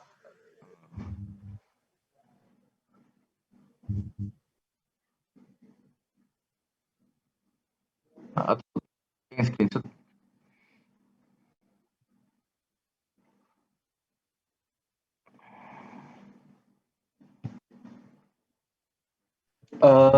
Absen 21 Pak, Putri Aura. Katanya mati lampu Pak. Oh, mati lampu. Tadi ada ya? Saya lihat Ya, ada ya? tadi ada Pak. Oh ya udah deh. Mati lampu katanya Pak. Mati lampu. Ya udah nggak apa-apa. Ada yang nanya nggak? Pak, izin bertanya, tapi tentang pertemuan kemarin. Oh iya, apaan tuh? Yang masalah jangka waktu, Pak. Nah, misalnya contoh, saya tuh agak bingung mengartikannya, Pak. Kayak ada jangka waktu pembahasan. Nah, itu tulisannya kan jangka waktunya 2 bulan sejak tanggal SPHP disampaikan sampai dengan tanggal LHP. Nah, tentang sampai dengan tanggal LHP itu maksudnya itu jangka waktunya itu bisa dimulai di antara tanggal SPHP sampai tanggal LHP atau kalau misalnya LHP udah ada, jadi jangka waktunya walaupun belum sampai 2 bulan udah selesai, Pak. Oh, jangka waktu sih sebenarnya opsional ya, karena bukan opsional. Maksudnya jangka waktu pembahasan 2 bulan itu adalah kita misalnya kasihin tuh tadi sejak tanggal SPHP kan ya. Ya. Nah, sejak tanggal SPHP itu kan tadi ada misalnya kita kasih waktu 7 hari untuk WP menanggapi kan. Kita kasih waktu juga 3 hari itu segala macam. Nah, terus juga ada kita panggilan pembahasan. Nah, proses-proses seperti itu waktunya itu dikasih waktu 2 bulan. Jadi bisa jadi sebelum 2 bulan itu kita udah bikin LHP tuh. Jadi misalnya dalam waktu 3 minggu kita udah selesai nih pembahasannya dengan wajib pajak. Ya berarti kita udah selesai. Nggak perlu nunggu 2 bulan lagi gitu loh. Tapi kalau misalnya WP-nya alot nih, kita mesti lakukan beberapa kali pembahasan ya. Misalnya minggu ini, misalnya kita udah kasih SPHP seminggu ya kan, perpanjangan 3 hari. 3 hari, terus untuk undang 3 hari, itu aja udah 2 minggu tuh. Pembahasan misalnya di seminggu lah, 4 minggu. Nah, 4 minggu ini kalau udah selesai di minggu itu ya berarti kita buat LHP-nya dan pemeriksaannya udah selesai gitu loh, LD ya. Oh, jadi sampai dengan LHP itu maksudnya kalau misalnya udah LHP udah selesai ya udah 2 bulannya dipotong. Apanya? Artinya yang maksud sampai dengan tanggal LHP itu bukan tentang sejaknya, tapi kalau misalnya LHP udah selesai ya udah selesai pembahasannya. Iya, betul. Kalau LHP udah selesai ya udah. Artinya kalaupun misalnya kan pembahasan itu kadang-kadang nggak selesai sekali ya. Kita bisa, oh Pak ini kita belum kelar nih bahasnya. Atau saya masih punya bukti Pak yang bisa kita kasihkan nih. Ya udah kita pertemuan lagi di minggu depan deh, ya kan? Itu masih bisa sampai 2 bulan gitu loh. Artinya kalau misalnya artinya kita tahu nih tanggal SPHP-nya penyerahan misalnya tanggal berapa, SPHP di tanggal SPHP itu berapa. Nah, kita jangan sampai tanggal LHP kita itu jangan sampai melewati 2 bulan dari tanggal SPHP itu gitu loh, LD ya. Baik Pak, terima kasih Ya. Pak. Ada lagi? Izin bertanya Pak. Iya, Vira, iya. Mengenai penambahan kekayaan bersih, hitungan yang ada di SE65 itu kan mengurangi penghasilan bukan objek kan ya Pak. Nah, tapi kemarin saya sempat berpikir kalau secara logika buat nyari peredaran bruto itu sebenarnya kan penghasilan final ditambah bukan objek pajak. Tapi kenapa di SE65 itu malah dikurangi gitu Pak? Karena yang dihitung, karena kita kan selalu menghitung pajak dari yang bukan final dan bukan objek. Dari yang tidak termasuk final dan tidak termasuk bukan objek. Di dalam SPT pun begitu. Jadi memang peredaran bruto kan biasanya di atas tuh. Iya sih. Kalau di SPT, oh iya benar juga ya. Kalau di SPT itu intinya peredaran bruto yang dimaksud di sini adalah peredaran bruto selain itu, yang kita bisa kalikan dengan tarif pajaknya lah. Intinya sih itu sih. Dalam pengertian peredaran bruto yang secara keseluruhan memang memang yang termasuk final dan bukan objek itu kan masuk secara keseluruhan ya, karena di SPT badan pun kalau kita lihat kan di atas ada peredaran bruto tuh, peredaran bruto, lalu di bawahnya ada yang termasuk final dan bukan objek. Nah itu kan mengurangi ya, artinya mengurangi di situ. Nah dalam hal ini sih peredaran bruto itu yang dimaksud di sini adalah yang kita bisa kalikan dengan tarif untuk menghitung pajaknya.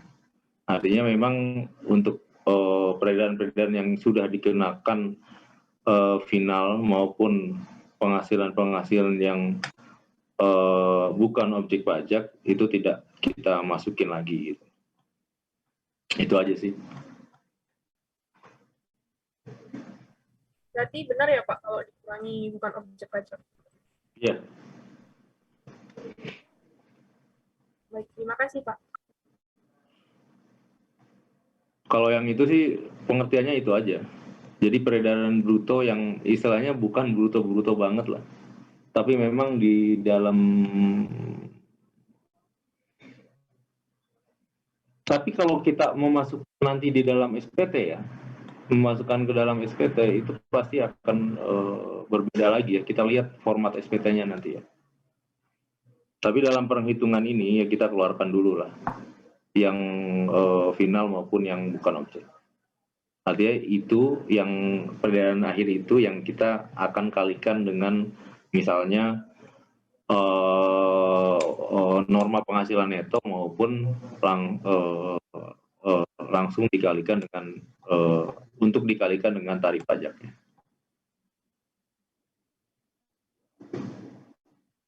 Gimana Vira? Vira ya tadi. Halo? Baik, sudah jelas Pak. Oke. Bentar saya save dulu ya.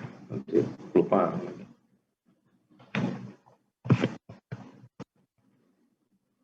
Ada lagi yang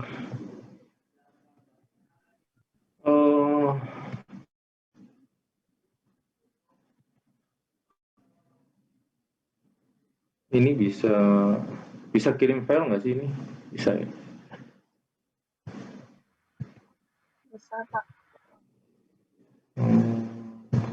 Kalian pernah itu nggak ya?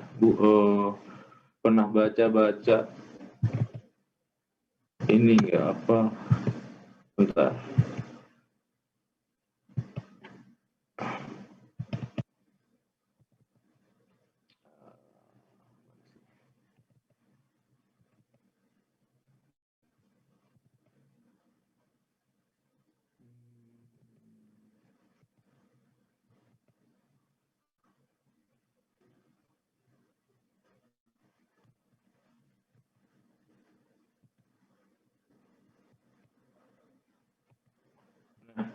Di modul ini saya tadi ya kas dan bank ini. Kalau di sini kan ini masih ada nih. Kalau menurut saya ini sub aja, mestinya ke dalam nih. Jadi enggak. Jadi ini sebenarnya enggak ada nih. Atau kalaupun dia pakai ini semua penerimaan bank ini nggak ada lagi saldo kas awal kas, akhir kas sama awal kas, karena memang udah dihitung di awal, udah jadi seluruh penerimaan. Dan kalaupun misalnya yang dipakai ya pasti jumlah transaksi pengeluaran, bukan transaksi penerimaan. Jadi rumusnya kalau saya sih lebih pas yang ini ya rumusnya daripada yang tadi.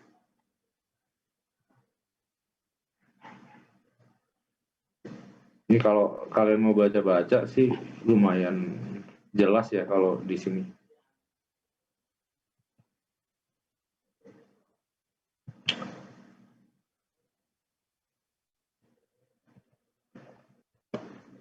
Ada lagi? Izin bertanya Pak, terkait dengan materi yang sebelumnya. Terkait dengan pertambahan kekayaan bersih, Pak. Nah, Ya. di situ saya masih bingung, Pak. Kalau misalnya, Pak, di suatu tahun itu saya menjual satu aset, Pak ya. Berarti di tahun tersebut aset saya hilang kan, Pak? Maksudnya di daftar harta itu tidak ada aset tersebut. Tapi kan kalau misalnya penjualan aset tersebut terkonversi menjadi kas, Pak. Jadi kas saya bertambah. Berarti kan tidak ada perubahan tuh bagaimana ya, Pak? Saya masih bingung di situ, Pak. Pada saat kalau SPT itu pelaporan ada cut off-nya nggak SPT? Per 31 Desember, Pak. Yang dilakukan. Lah iya. Berarti kan pada saat itu keadaannya apa? Jadi itu kan seperti kita memotret ya. Seperti neraca segala macam itu kan bukan transaksi sepanjang tahun, tapi potret pada saat hari itu, 31 Desember itu. Ya harta yang udah dijual jadi kas ya kita laporkan sebagai kas, ya kan? Nggak ada lagi tuh transaksi penjualan dan segala macam. Benar nggak? Ya seadanya aja. Misalnya harta udah dijual, kan jadi kas tuh. Berarti yang ada di dalam SPT ya kas itu. Benar nggak? Berarti tidak ada perubahan, Pak? Dari misalnya tahun kemarin sama tahun ini, Pak. Misalnya tahun ini misalnya cuma jual aset itu aja. Berarti kan asetnya hilang, Pak.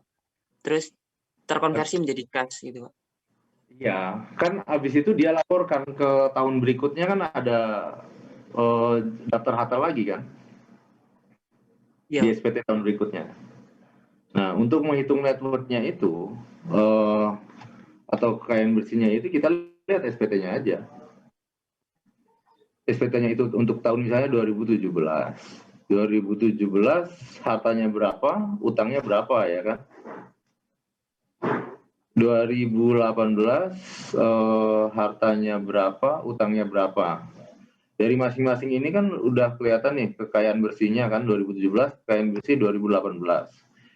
Kalau yang kita mau periksa tahun 2018, berarti kan kita yang dimaksud dengan penambahan kekayaan bersih adalah kekayaan bersih 2018 dikurangi dengan kekayaan bersih 2017 ya kan. Misalnya 2017 harta 10, utang 2, kekayaan bersih 8. Tahun 2018 hartanya jadi 15 ya kan. Tapi dia masih punya utang 5, jadi 10 harta bersihnya. Tahun 2017 harta bersihnya 8. Tahun 2018 harta bersihnya 10. Berarti penambahan kekayaan bersihnya berapa? 2 kan? Nah, 2 ini yang disebut penambahan kekayaan bersih. Dan nggak usah bingung, itu pada saat pemeriksaan kita mengacu dulu pada SPT nilainya yang ada di situ, baru pada saat misalnya dalam pemeriksaan kita posisinya di tanggal 31 Desember. Ya, harta yang sudah jadi barang ya nggak masalah. Pastikan harta itu ada gantinya kan, jadi kas gitu. Dan kita juga menghitung totalnya aja, kita nggak perlu rinciannya juga kan kita abaikan lah ya. Yang penting total pada saat di akhir periode itu aja. Gimana, Mas? Baik. Baik. Saya untuk Pak. Oke. Berarti nanti terkait dengan harta ini itu penambahan atau pengurangan yang diperhitungkan dalam pendekatan ini itu hanya berbasis transaksi ya Pak. Kalau misalnya ada penyesuaian nilai pasar itu Pak, berarti itu bukan termasuk perubahan kan Pak? Bisa aja kalau ada datanya. Oh berarti tetap bisa Pak ya, misalnya tanah kan Pak, tanah itu kan tiap tahun naik terus Pak? Oh enggak, kalau pajak kan historis ya.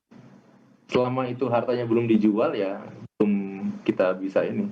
Kecuali hartanya dijual. Kita beli tanah tahun 2017. 100.000 lah. Kita tulis di SPT kan 100.000 kan. Tahun 2018 kita tetap tulis 100.000 juga tuh. Kecuali harta itu dijual jadi cash misalnya, jadi 200.000. Kalau bentuknya tanah ya tetap 100.000. Kalau bentuknya udah jadi duit ya berarti ya hasil penjualannya aja berapa, udah jadi 200 gitu loh. Jadi kalau dalam prinsipnya pajak itu ya kalau hartanya nggak diapa-apain ya nilainya masih segitu. Dan pun ya ini nanti bisa ditemui lah pada saat kita memeriksa yang dan ada hubungannya dengan pengalihan harta, terutama dengan pihak-pihak yang mempunyai hubungan istimewa. Nantinya kalau terjadi penyerahan seperti ini, kita bisa hitung dengan harga pasar dan meminta pendapat dari penilai. Tapi selama harta itu belum beralih kepemilikan, belum dijual, harta itu akan tetap segitu. Kita nggak bisa ajukan perubahannya. Tetap historis. Kecuali pelaporan harta kekayaan di KPK ya, LHKPN. LHKPN itu dihitungnya nilai pasar. Ada lagi Muluk? Siap, sudah Pak. Terima kasih. Yang lain? Udah biasa, kalau UTS udah biasa kan, udah berkali-kali ya. Ini kan semester terakhir ya, jadi santai aja lah.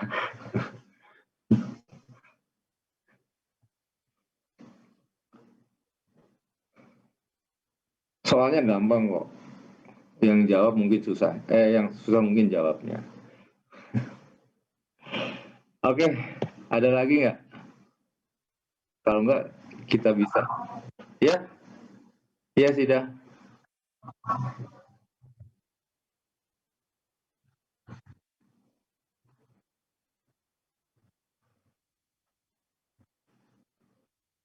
Ya, jangan dipakai, namanya juga tidak langsung. Itu tidak langsung tuh pertama, kalau mentok dia nggak punya pembukuan.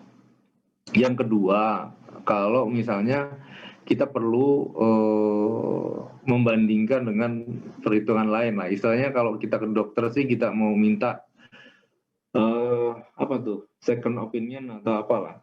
Kita bisa tuh hitung pakai tidak langsung. Nah, kalau ternyata setelah dihitung tidak langsung jadinya lebih kecil dari yang dilaporkan wajib pajak, ngapain kita pakai? Ada juga, gitu loh. Kita tetap cantumkan hitungannya, tapi ya tidak merubah apa yang dilaporkan wajib pajak terus kita jadikan lebih kecil, ya nggak gitu juga. Ya.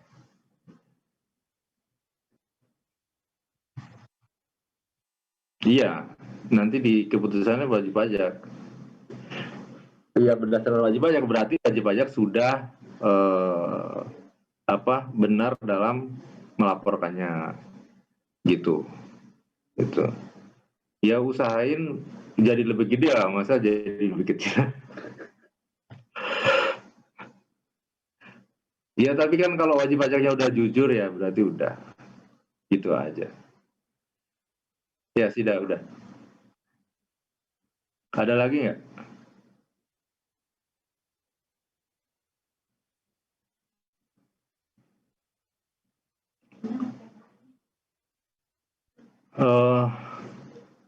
Sudah ya. Nanti kalau misalnya ini UTS-nya kapan sih? Hari Senin kalau nggak salah ya? Iya, Pak. Modelnya nanti kalian dikasih link gitu ya? Terus download soalnya, terus dikerjakan, terus diupload. Betul, Pak. Oh iya. Berarti sudah berapa kali nih yang pakai macam ujian yang seperti itu? Sudah 3 semester ini ya? Dari semester 4, Pak, kemarin. 4, 5, 6. Oh iya. Berarti sekarang semester ke-3 ya. Tapi lebih enak kan daripada ujian biasa kan?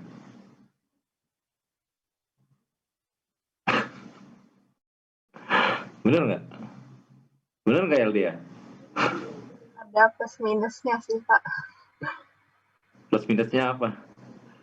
Enaknya open book, tapi kadang soalnya juga lebih susah. Oh iya, lebih susah ya. Jadi soalnya tuh nggak pasti gitu ya. Jawabannya juga pusing. Yang pusing lagi ngoreksinya. Nanti ini kira-kira ngasih nilainya berapa ya? Gitu kan. Ya. Intinya saya sih soal nilai ya, artinya memang kuliah ini kan pasti harus ada nilainya ya. Tapi kan nilai kan bukan segala-galanya. Artinya justru yang tujuannya adalah bahwa kita kalau kuliah ini bisa mengerti konsepnya gitu loh. Bukan kalau UTS-nya kalian saya yakin lah lulus semua lah. Pastilah bisa ngerjain. Kan cuma tinggal baca aja. Tinggal ngerjain soal aja. Tinggal masuk aja kuliahnya gitu kan. Tapi kalau misalnya pengertian konsep yang ada di kepala kita kan kita bawa sampai kita kerja gitu loh. Itu yang paling penting. Kalau itu aja nggak bisa nyantol di kepala kita, nanti pada saat bekerja kita nggak bisa perform ya dengan benar gitu. Ya kayak logika-logika sederhana, piutang, penambahan, pengurangan, kayak gitu-gitu aja ya harusnya udah bisa kalian kuasain lah. Kalau masalah prosedur, Itu sih saya yakin dalam waktu 3 tahun, 5 tahun ke depan itu udah berubah. Jadi orang undang-undang aja kan banyak pasal yang berubah kan dengan omnibus ini. Jadi memang kemampuan kita untuk beradaptasi dengan peraturan-peraturan itu salah satu jadi kemampuan yang harus dikuasain, baik itu ya kalian nanti bekerja di DJP ataupun bekerja di tempat lain, bekerja sebagai pemeriksa ataupun bekerja sebagai AR ataupun yang lainnya ya. Karena pajak ini kan udah pasti sesuatu yang kita bekerjanya itu berdasarkan peraturan yang tinggi, peraturan di bawahnya, peraturan pelaksanaannya, dan itu selalu dinamis. Dan kemampuan kita untuk mengikuti itu ya itulah yang jadi bekal buat kita, bukan hanya menguasai prosedur pada saat ini ya, tapi untuk kemampuan untuk beradaptasi itu yang paling penting. Oke, kalau nggak ada berarti udah siap tes ya. Ntar saya upload dulu fotonya.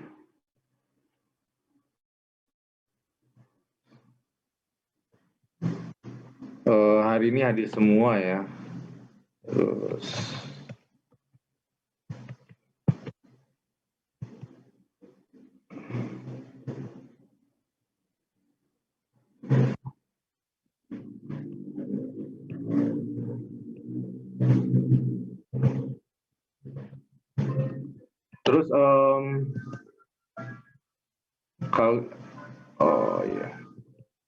ya kalian bisa diskusi lah sama kelas-kelas yang lain, mungkin mereka punya bahan atau apa yang nggak saya atau lupa saya berikan atau apa yang mungkin kalian bisa cari sendiri lah. Udah biasa lah, nggak usah saya kasih tahu ya. Oke, kalau cukup saya kira sebelum UTS ini mungkin saya minta maaf kalau ada kekurangan ya, paham ini kalau mengajar mungkin saya kurang jelas dalam menyampaikan dan apa segala macam. Masih ada setengah semester lagi lah ke depan. Sekali lagi saya tidak menutup kemungkinan diskusi. Nanti kalau ada pertanyaan atau apa bisa disampaikan di WA dan sebagainya ya.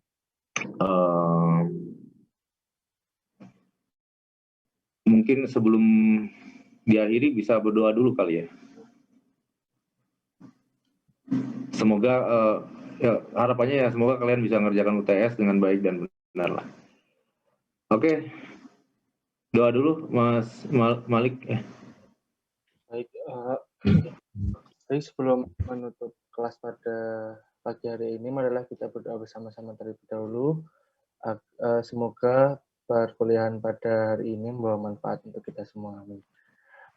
Berdoa sesuai dengan keyakinan masing-masing, berdoa dimulai.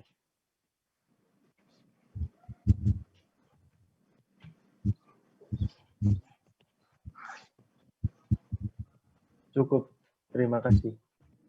Ya, terima kasih Mas Maliko. Selamat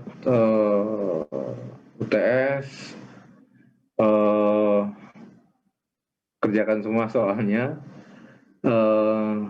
Jangan bingung sama nilai, tapi kalian kerahkan semua kemampuannya.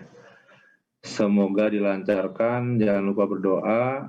Jaga kesehatan ya, terutama ya. Itu kalau zaman sekarang kesehatan itu jadi modal yang benar-benar utama ya buat kita.